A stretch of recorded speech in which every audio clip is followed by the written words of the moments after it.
Hello and welcome. Nice to see you again. You are watching Diplomatic Corner here at AMN Plus with me, Alan Temesken.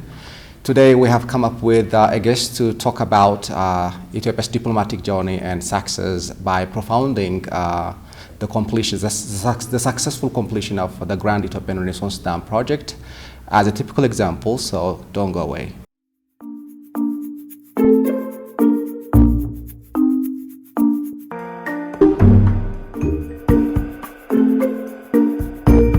Okay, Sinesa, thank you for joining us and being on our program. Thank you for having me. So before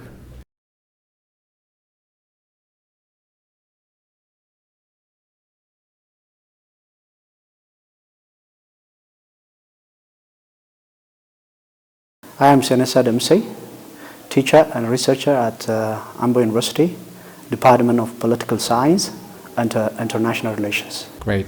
So it's obvious that Ethiopia has taken a more prominent diplomatic relations or regional diplomacy in recent years. So the question is, what would you identify as the country's most significant diplomatic achievement so far? Ethiopia's diplomatic achievement, particularly since 2018, the first one is the rapprochement with Eritrea, especially despite the current tension as a result of overambitious objectives of elder Isaias Afwerki in 2018.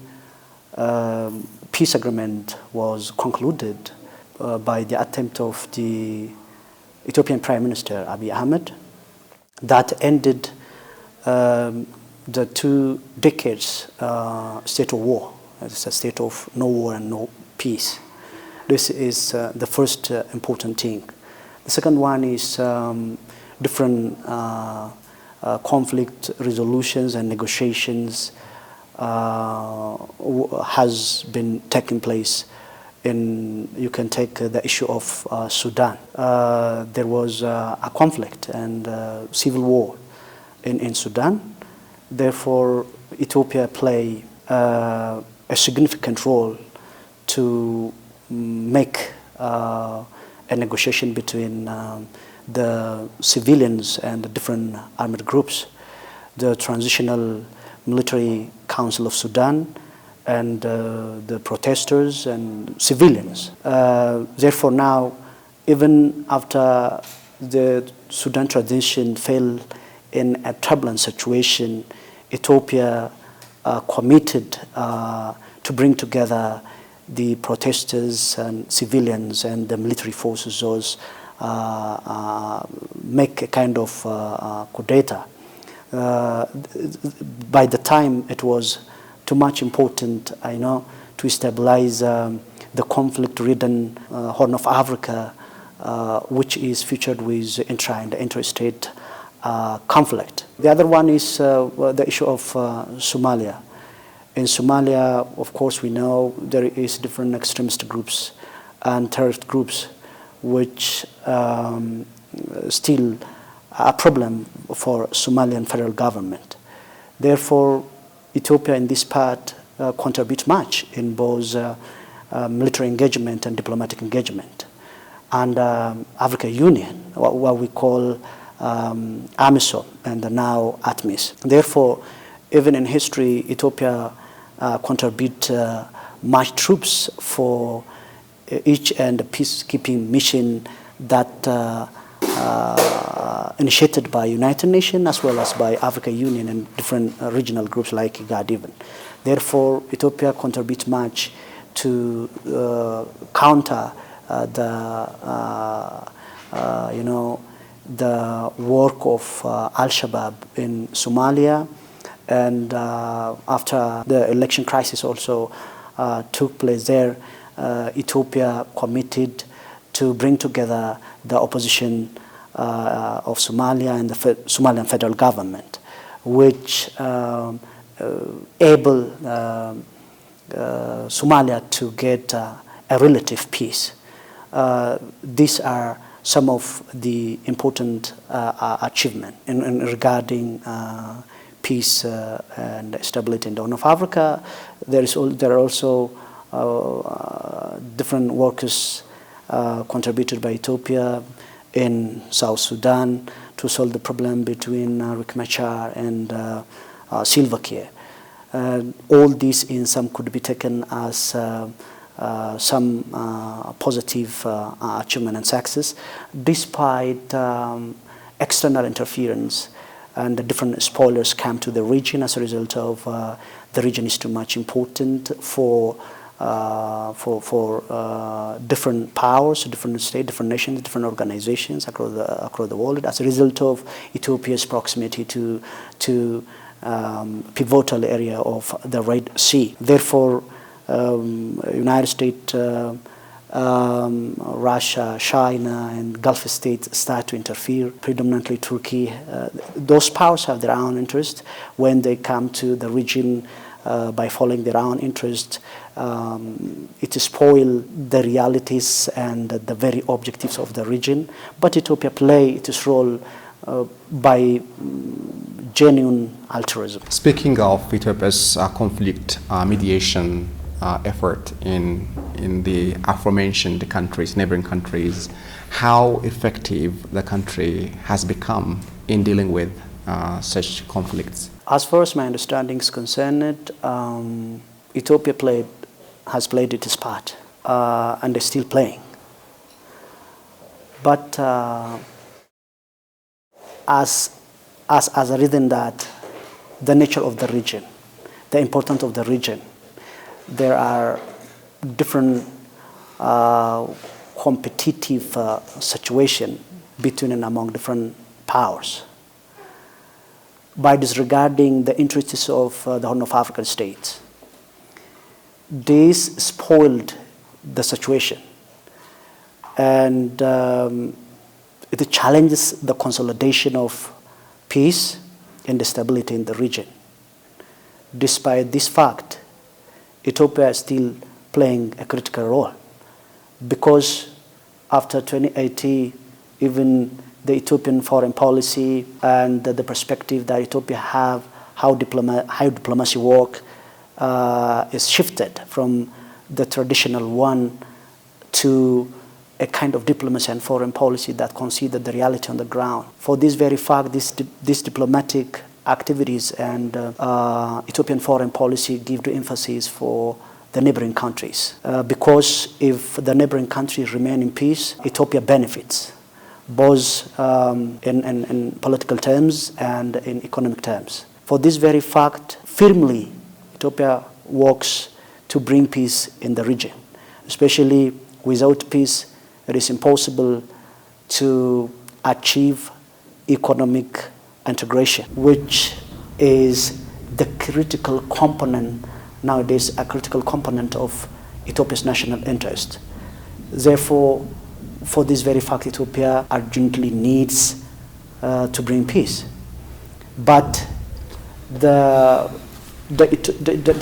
attempt of Ethiopia, by breaking different taboos, by changing the way to approach neighboring countries, this could be taken as an achievement. In spite of the external interference, those have different interests in the region and come to the region not with cooperative mentality rather than competitive mentality to achieve their only national interest. This is the way I see.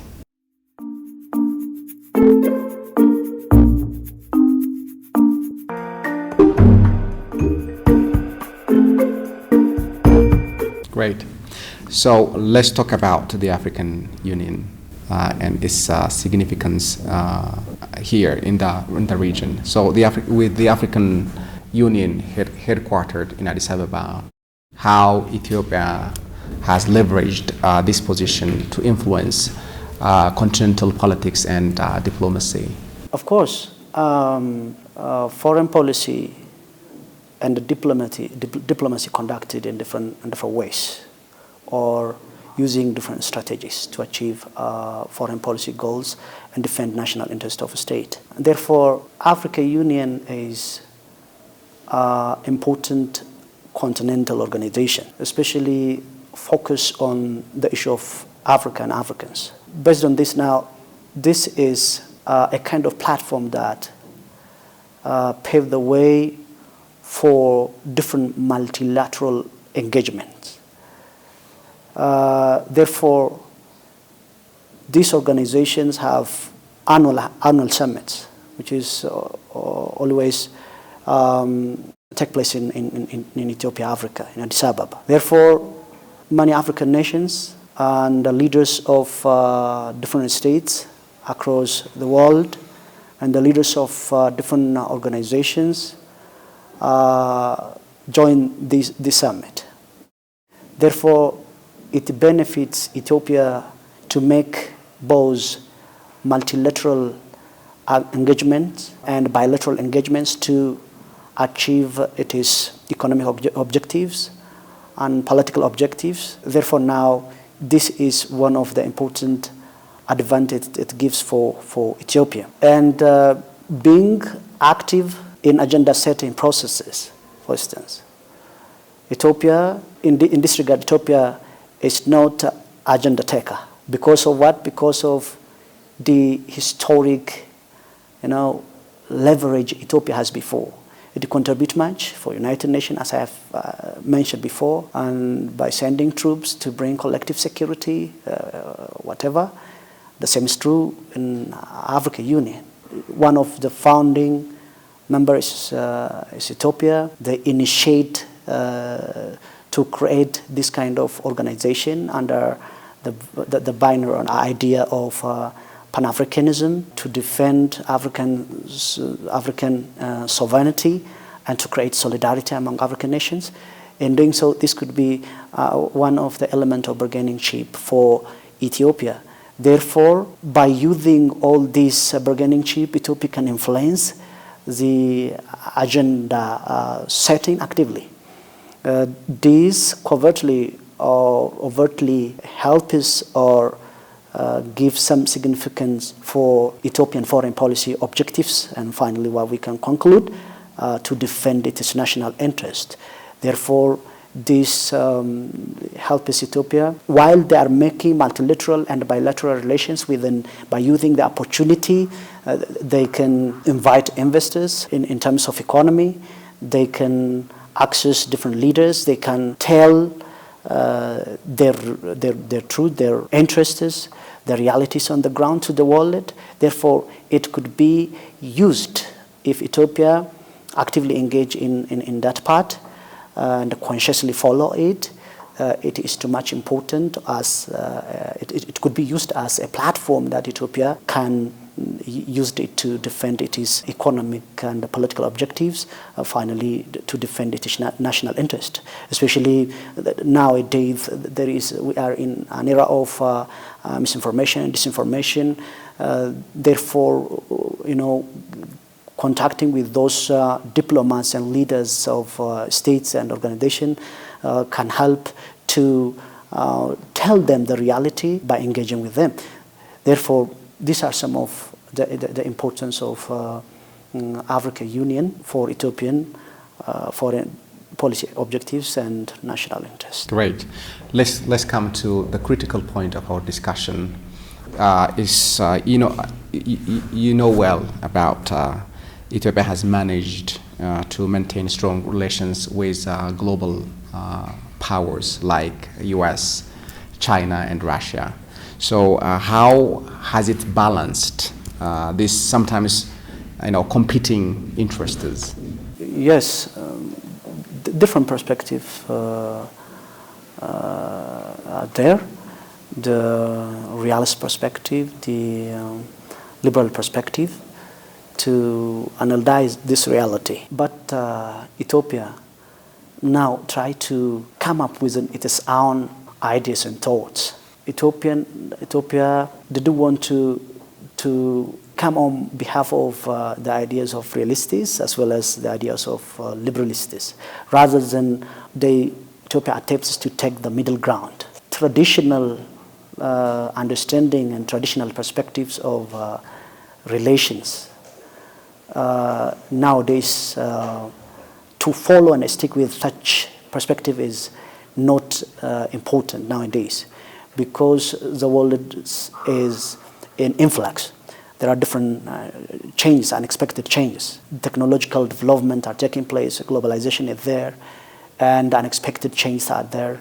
Therefore, now to overcome these realities and the challenge that we may face in the world, we should have to have our own unique perspective and understanding of international relation. Based on this reality, our foreign policy is changed from traditional kind of foreign policy to a kind of pragmatic kind of foreign policy that overcome the influx in the world. Diplomacy is the same is true for diplomacy. Therefore, there are different controversies regarding this reality. Even, for instance, peoples, intellectuals expect protocols, expect traditional processes of diplomacy. But such kind of diplomacy push you to be allied with some powers and to label others as enemy. This creates a kind of dichotomy, the we and them dichotomy. This kind of thing is not important for the country like Ethiopia. Therefore, we should have to be neutral from such situation and circumstances, and we should have to have diversified. The multi-allied kind of foreign policy and diplomacy can help us to overcome challenges that we have at home in terms of economy, in terms of politics, in terms of security. This is a little bit change that I see in our foreign policy and the diplomacy that we have today. Based on this reality, we have different objectives as a state or as a nation. We have economic objectives, we have security objectives, we have political objectives. To achieve these objectives, we should have to set a kind of foreign policy that helps us to drive us toward those kind of objectives. And the diplomacy that we use also, what kind of diplomacy we should have to use? The kind of diplomacy that helps us to what? Not to create some kind of relation rather than that defend our national interest. Some relations are not, helps us to achieve our foreign policy objectives and defend our national interest. They are simply a pseudo kind of relation. But the very objective of relation is to defend your national interest as a country and to achieve some foreign policy goals. Therefore, now, as I understand, Ethiopia is not focusing on what? On that relation. But they are focusing on what? On the objective that we are going to achieve. Therefore, each and every foreign policy, the strength and weakness of foreign policy, the strength and weakness of our diplomacy should have to be measured not by a process and protocols or not by the relation that we made with nations, with countries and states, with different state and non-state actors at the international level, rather than by the results and the outcomes that we bring home to benefit our people, to benefit our country. I think this is the stand of Ethiopia right now. Based on this, why we make a relation with China is the question. What are our objectives? We have economic objectives. So to achieve economic objectives based on my foreign policy, I see or I compare different actors. Is United States is preferable than China or China preferable than United States? What? To achieve economic objectives based on the realities or based on the content of my foreign policy. Therefore, if China is important to achieve foreign policy goals that focus on what? On economy, I make what? A relation with China. Our relation with China is not the issue of security, the issue of politics, rather than it's all about economy. Therefore, there is also another objectives, political objectives or technological objectives. Based on this reality, I prefer the country that I'm going to make a relation with. Therefore, this is why Ethiopia diversify its relation, diversify the actors and the state that they make a relation with. The very objective is not only to make a kind of relation, rather than the issue is how these relations benefit economic development at home, political development at home, technological development at home, or back the national power of my state is the question. I think this should be the criteria that we measure our foreign policy strengths and our diplomatic activity. Based on this reality, Ethiopia nowadays, there are visible changes in terms of economy, in terms of politics, and in terms of socio-economic activities as well. Therefore, based on this, I can conclude that there is changes, there is development, there is strength, because our relation within the neighboring country is relatively good. Still, Ethiopia has a good bargaining chip, relatively, when in the Horn of Africa. Ethiopia is still an anchor state and a strong state, despite some challenges at home. Therefore, we can say in this regard, Ethiopia is on a good direction to make a good relation by diversifying its foreign policy and by changing its foreign policy from traditional kind of foreign policy to pragmatic and modern kind of foreign policy, by changing its diplomatic activity from traditional kind of diplomatic activity to pragmatic diplomatic activity that consider the very interests of Ethiopia and Ethiopian foreign policy objectives.